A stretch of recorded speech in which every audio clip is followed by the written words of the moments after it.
Assalamualaikum Romo. Salam. Assalamualaikum Buddha. Salam. Assalamualaikum Umi Widya. Assalamualaikum. Hari ini kita ketemu lagi nih dengan pengurus Fami Umi wilayah Kota Medan. Masih bersama Romo dan juga ada Bunda Ina di sini. Tapi hari ini topik kita beda. Kita mau mengulik sedikit mengenai kisah hidup Romo. Karena sebagian besar dari anggota Fami Umi Kota Medan di 21 kecamatan ya mungkin kenal Romo pada saat sekarang saja. Romo Safei yang sudah menjadi anggota DPR RI, Romo juga pendakwah yang sudah kita kenal untuk nasional juga di Sumatera Utara, terlebih di Kota Medan. Tapi belum banyak nih yang tahu sejarah hidup Romo. Kalau saya pribadi, alhamdulillah dari kecil-kecil udah ngerti gimana Romo. Bagaimana sepak terjang Romo, juga udah kenal Bunda Ina dari zaman kecil kami. Pada saat itu kami taunya Romo itu berdakwah, ya Mo, jadi ustadz Romo itu gitu. Tapi untuk lebih jelasnya, mari kita dengar sendiri dari Romo. Gimana nih Mo, perjalanan hidup Romo? Dari yang tadinya ustadz nih Mo, pendakwah yang memang khusus untuk bidang ilmu agama dan sebagainya, dan sekarang Romo menjadi politikus yang kita kenal baik gitu Mo. Bagaimana kisahnya Mo? Silakan Mo. Oh iya. Baik, Umi Hera dan Umi Widya. Hari ini saya ditemani Bunda dengan seragam yang berbeda. Merah menyala. Merah. Berani namanya, berani. Kalau dari etnis, bapak saya Jawa, ibu saya Melayu, dan istri saya Minangkabau. Kami menikah sudah 36 tahun. Tepatnya 24 November tahun 84. Alhamdulillah Baru anniversary. sudah mendapat hasil yang lumayan. 7 orang anak dan alhamdulillah 24 orang cucu. Alhamdulillah. Romo memang asli Medan ya. Ya Mo. Lahir di Medan, sekolah SD, SMP, SMA, S1, S2 itu di Medan, dan memang penuh perjuangan lah. Dari sisi pendidikan, Romo ini dulu sekolah dasar di Lugur Darat Medan, kemudian SMP Negeri 12 Kota Medan, kemudian SMA 2 tempat, kelas 1 kelas 2 di Yayasan Pendidikan Keluarga YPK di Jalan Pandan Sambu. Kalau Umi tahu, dulu situ pangkalan Bemo, ya kan? Iya, Sudaku. Baru kelas 3 itu di SMA swasta Joshua. Baru masuk Fakultas Hukum USU S1 tahun 79. Sebenarnya masuk IAIN, tapi karena jadwal padat cari makan ya. Karena saya belum diwisuda sudah berumah tangga, 84 itu. Jadi waktu wisuda sudah punya anak 1. Hanya 3 semester, akhirnya lanjut S2 di Fakultas Hukum USU. Ini berlangsung berapa tahun, dan setelah DPR RI, sebenarnya kepingin melanjutkan S3 di jurusan Tata Negara USU. Tapi kemudian dipengaruhi oleh kawan-kawan, terasa cocok di batin, karena profesi lebih banyak sebagai pendakwah. Akhirnya mengikut saran kawan-kawan senior, memilih jurusan tafsir Quran, S3-nya di Perguruan Tinggi Ilmu Quran di Jakarta. Dan sekarang sudah masuk proses penyusunan disertasi. Kemudian pekerjaan Romo sebenarnya di awal itu adalah guru di SMP, SMA, dan di perguruan tinggi. Mata pelajarannya banyak. Semua bidang sosial Romo kuasai. Dulu ada PPKN, PMP dulu namanya, Pendidikan Moral Pancasila, dan Romo menjadi guru PMP terbaik Sumut ya, karena diperlombakan di TVRI. Kemudian dengan jurusan itu juga mengikuti penataran P4 Angkatan Kelima tingkat nasional dan menjadi peserta terbaik 1.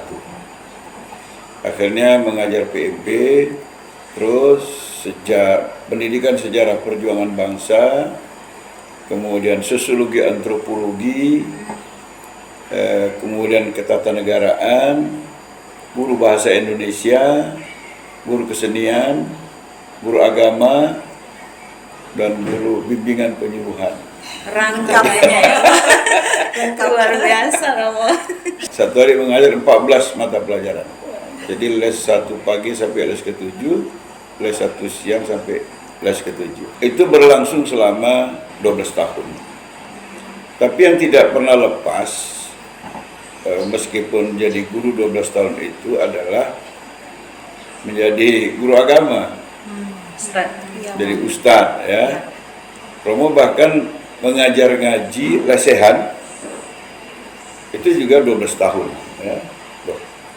12 tahun dengan murid per tahunnya 250 orang.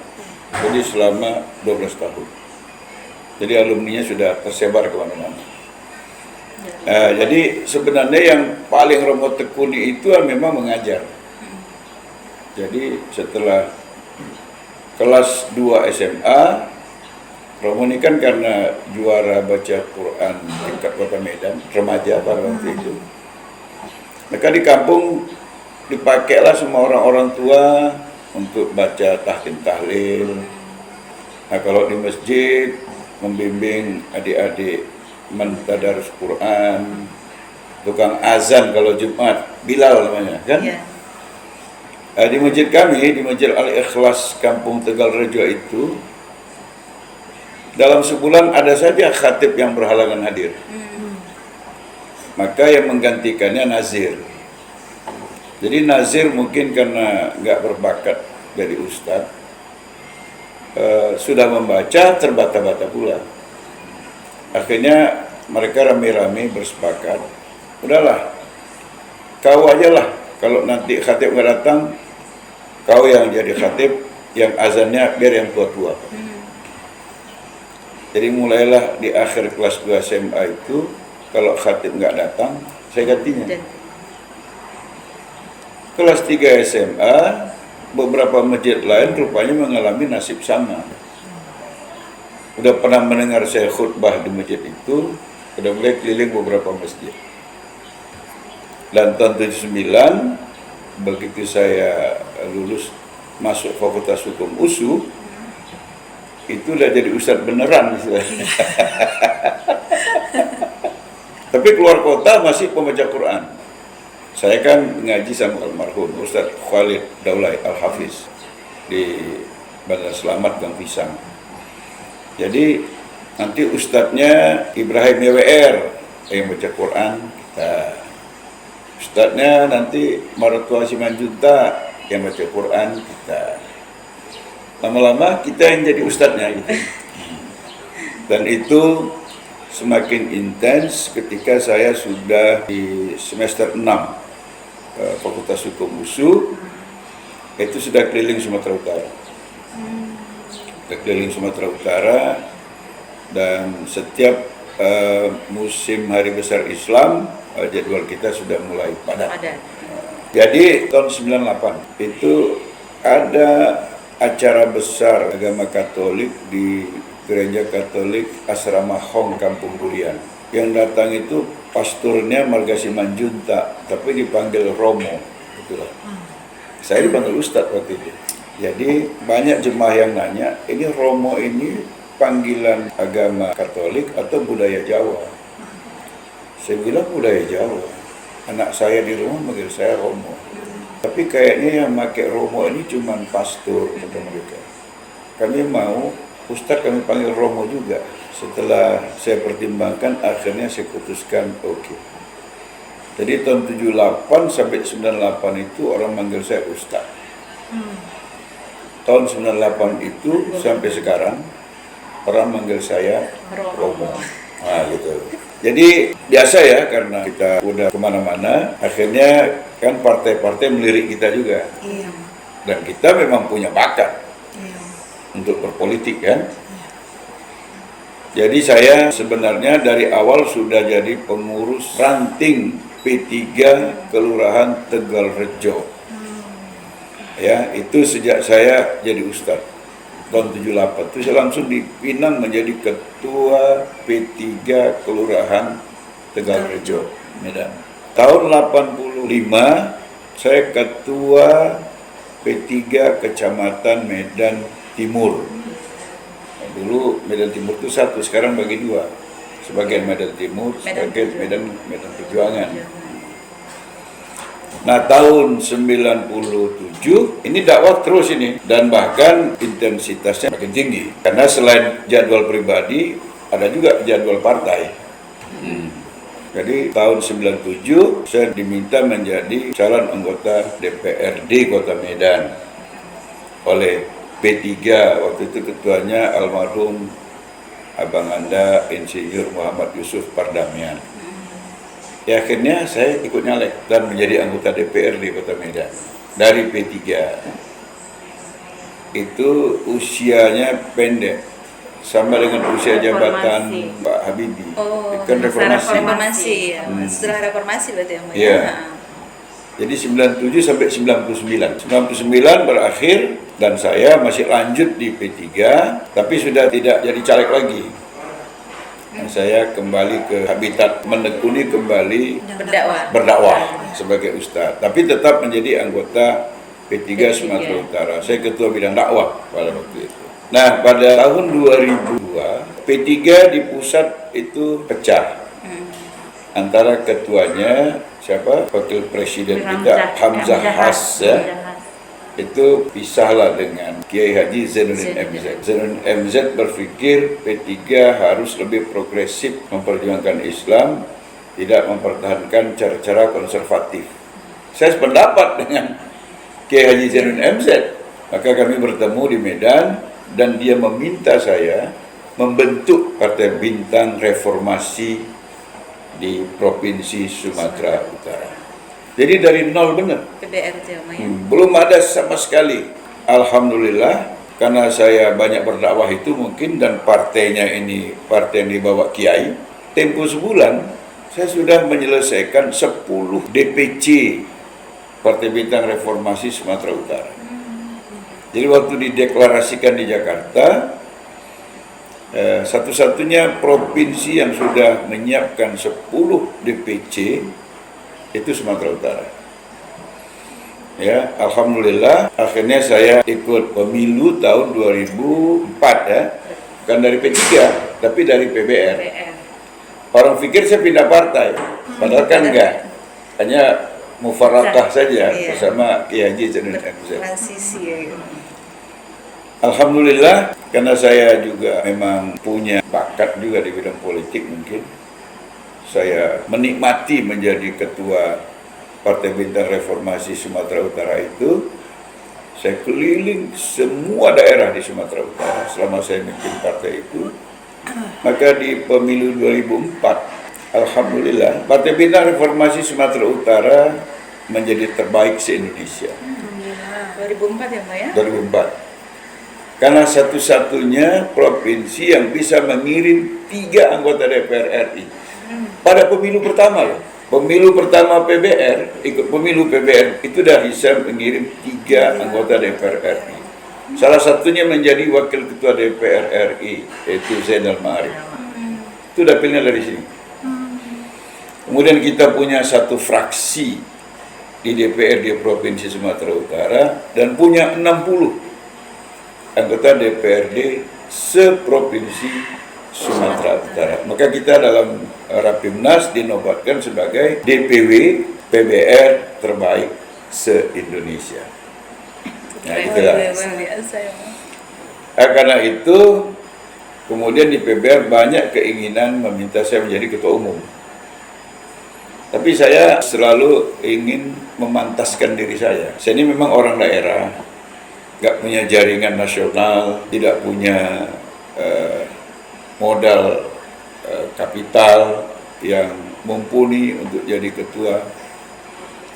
Perlu dicatat, waktu saya selesai DPRD Medan, itu uang yang di tangan hanya cukup beberapa bulan, karena kegiatan dakwah mulai agak terganggu waktu itu.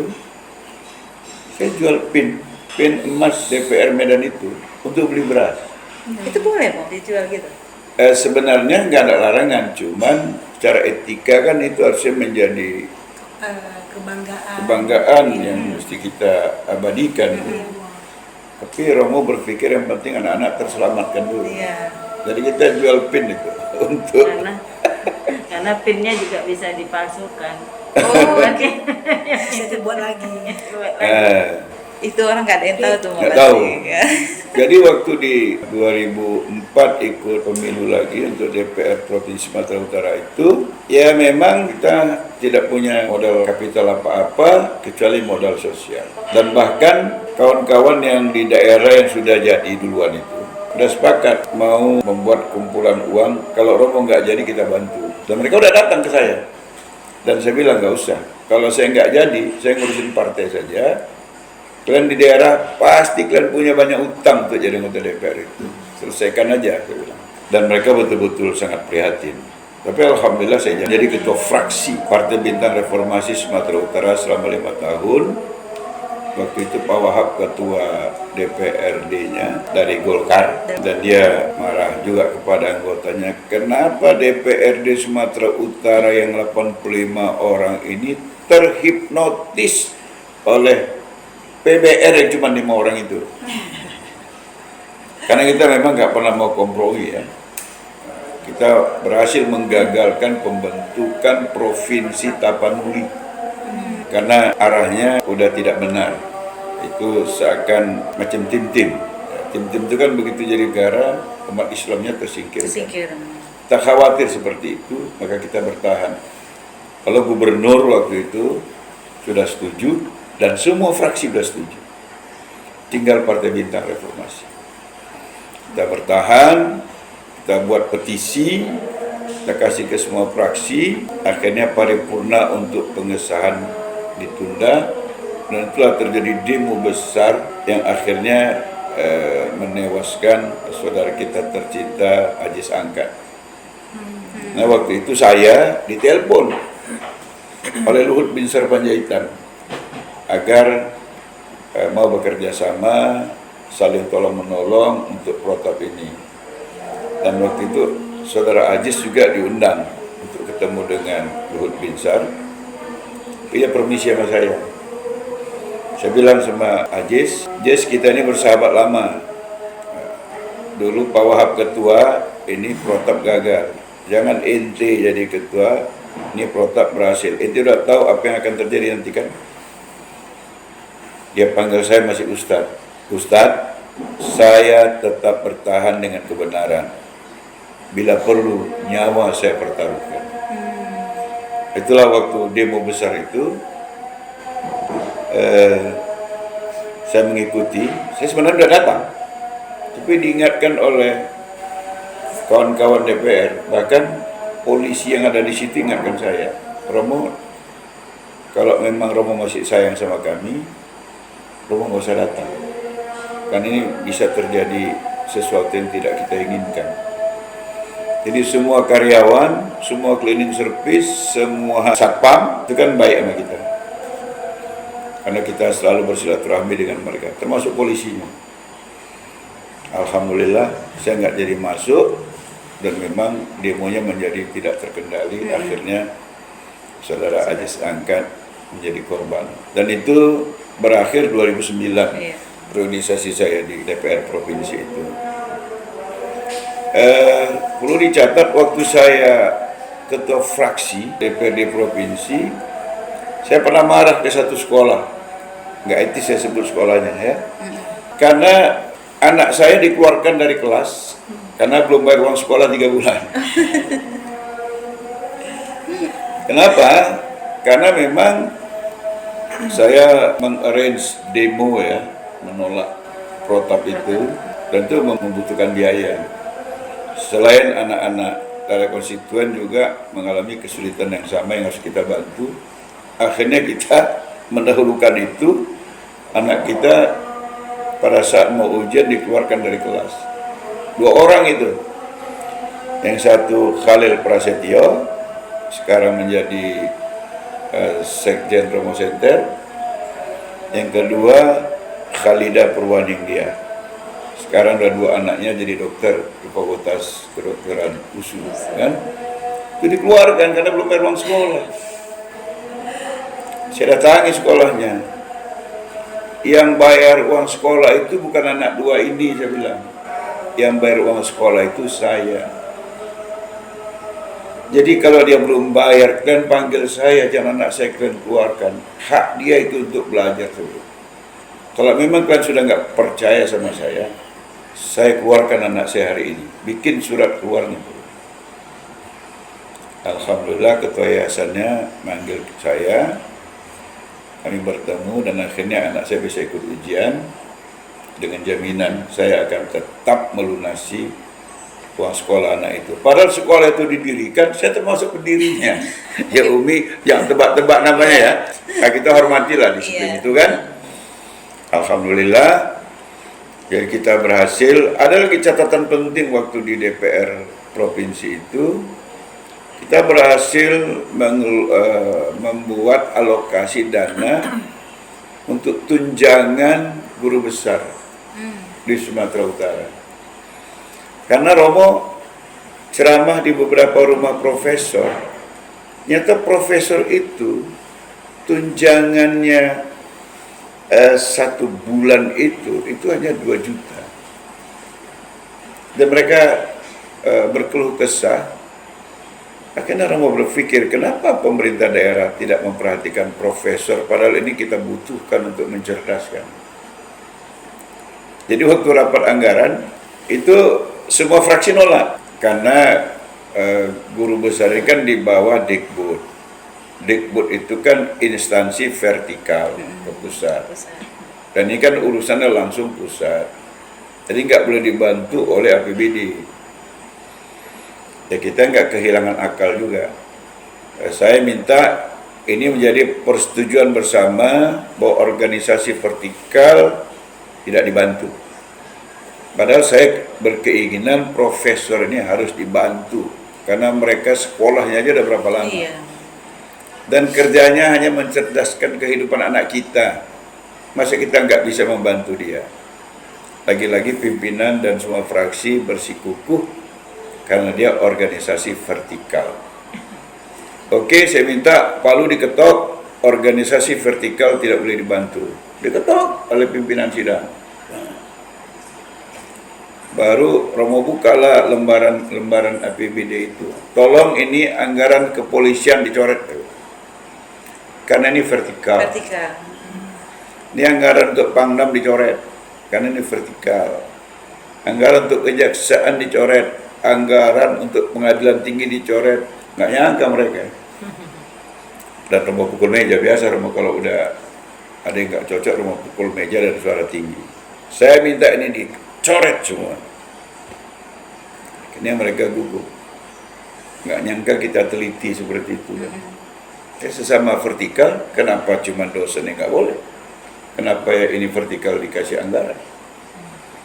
Akhirnya sidang disekor di ruang lobi, akhirnya mereka sepakat. Tolong Romo jangan ributin ini. Kita setujulah kalau gitu.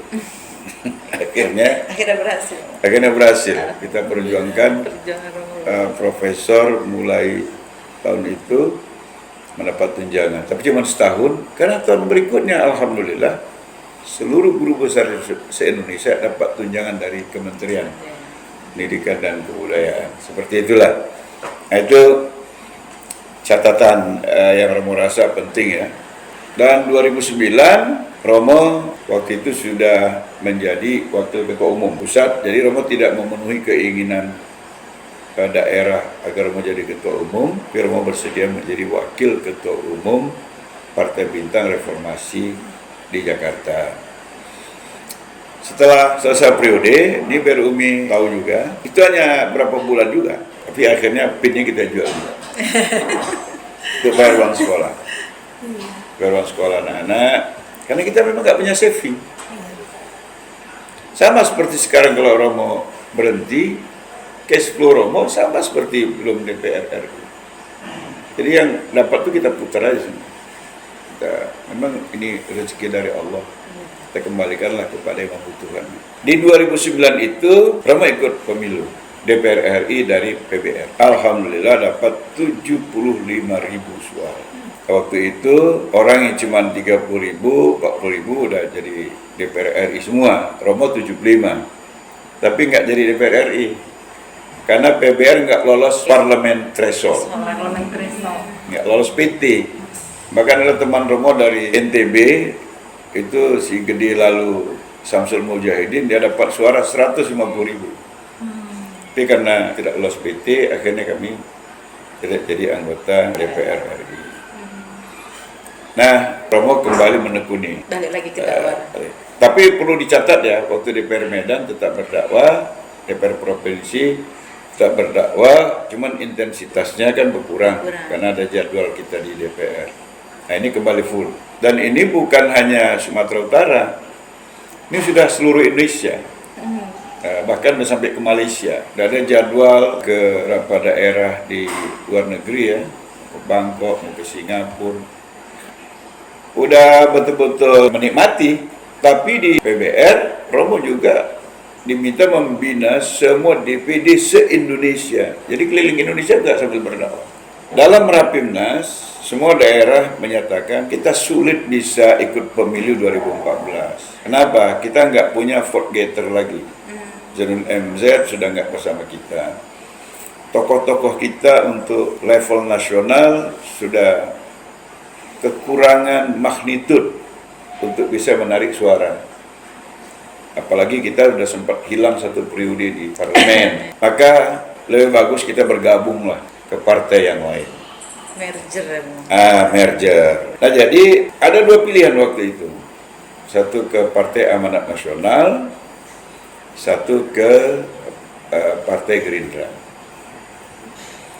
Maka dalam pertemuan awal disepakati kita gabung ke Partai Gerindra. Apalagi pernah ada kesan positif dari Ki Haji Zainuddin MZ bahwa dia sangat dekat dengan Pak Prabowo dan Pak Prabowo sering juga mengundang dia, dan Ki Haji Zainuddin MZ dalam tanda petik kagum pada sisi keislaman Pak Prabowo, yang dia 4 bersaudara, hanya dia yang beragama Islam. Itulah dasar alasannya kenapa merger PBR ke ada dorongan, selain memang kita punya harapan baru kepada sosok yang baru ini, namanya Prabowo Subianto itu.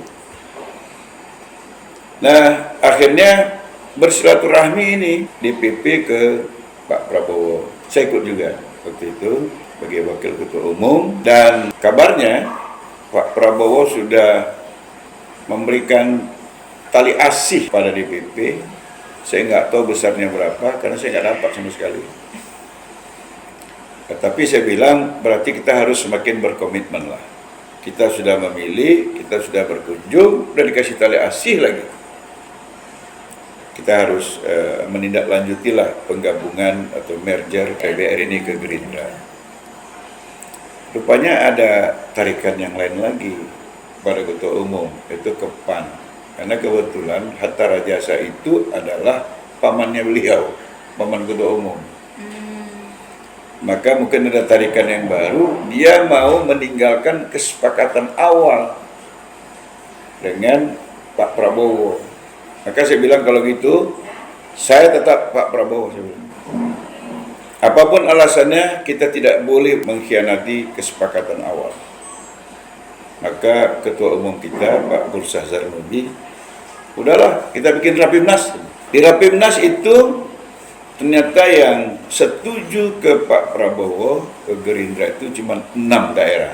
28 itu ikut ketua umum ke PAN. Ya udah, berarti saya gagal sebetulnya. Baru saja keluar dari arena Rapimnas itu, saya dapat telepon dari ajudannya Pak Prabowo yang menurut pengakuan dia menelepon di samping Pak Prabowo. Pesan Pak Prabowo agar Romo tetap membawa pendukung Romo ke Gerindra. Tapi kalau bisa, kata Pak Prabowo, jangan 6. 19 daerah lah. Yang mau akan digiring gitu. Loh, bagaimana saya udah kalah, saya bilang. Kata Pak Prabowo, jangan cepat kalah. Coba. Pak Prabowo bilang dia kasih waktu 2 hari, dia siapkan tempat konferensi pers di Ben Hill, di dekat kantor Koramil di Ben Hill itu. Ya, tapi 19 daerah, 19 provinsi. Kalau 12 bagaimana, saya bilang. Pak Prabowo nggak mau 19. Oke, saya bilang. Kalau saya gagal, saya kasih tahu.